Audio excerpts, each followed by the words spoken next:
Hello, नंदाची recipe पाहताय ना?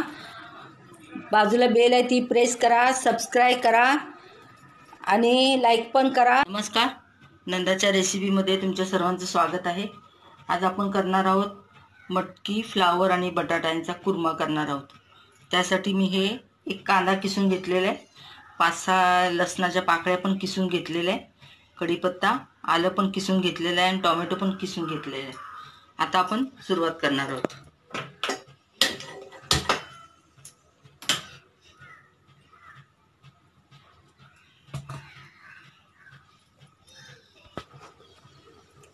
तेल टाकलं,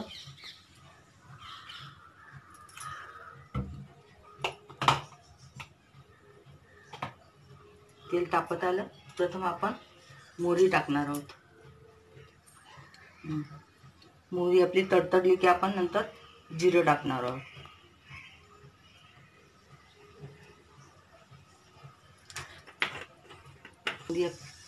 मोहरी आपली तडतडत आलेली आहे. आता आपण जिरं टाकणार आहोत.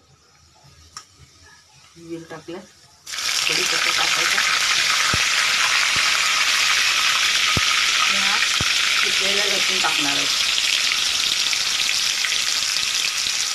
हे किसलेला आलं आणि हे किसलेला कांदा. आता हे सर्व आपण एकदम परतून घेणार आहोत.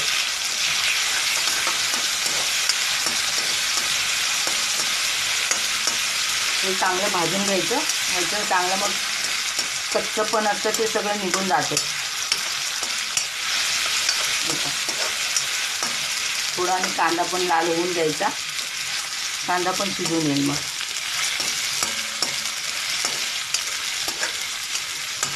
सगळं फ्लेवर मग तेलात उतरतं शिजल्यावर. कांदा लाल होत आलेला आहे.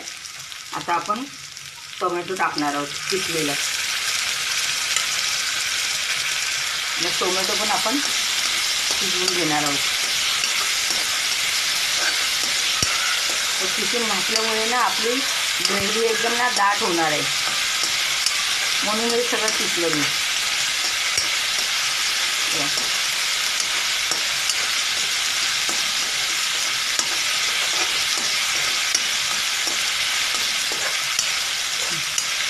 आता हे मसाल्याचं तेल पण सुटायला लागलेलं आहे.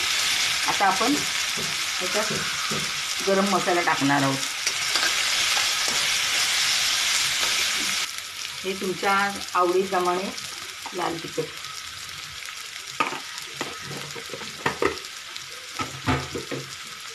आता आपण हे पण एकत्र भाजून घेणार आहोत.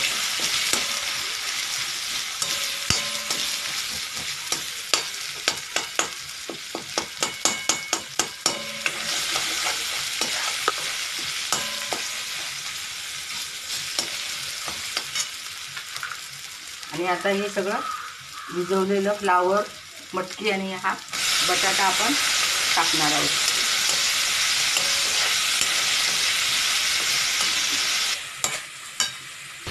हे सर्व एकत्र मिक्स झालेलं आहे, तुम्ही पाहू शकता. तेलात आपण परतून घेतलेलं आहे. आता आपण पाणी टाकणार आहोत. तुम्हाला जितकं पातळ हवं तितकं तुम्ही ग्रेव्ही करू शकता.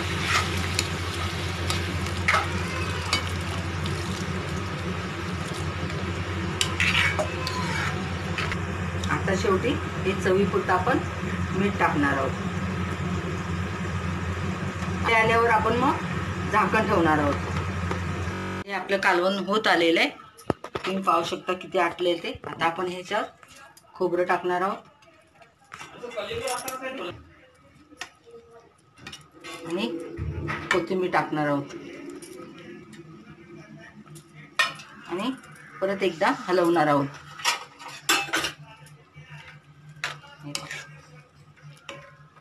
किती कलर पण छान आलेला आहे आणि सुगंध पण किती छान सुटलेला आहे, तुम्ही पाहू शकता.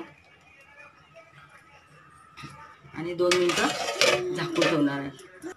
हे पाय झालेलं आहे. आता आपण परत एकदा वरनं कोथिंबीर टाकू. तुम्ही पाहू शकता, जरूर करून पहा.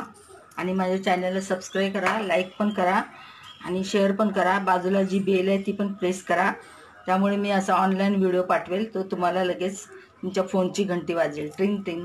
धन्यवाद.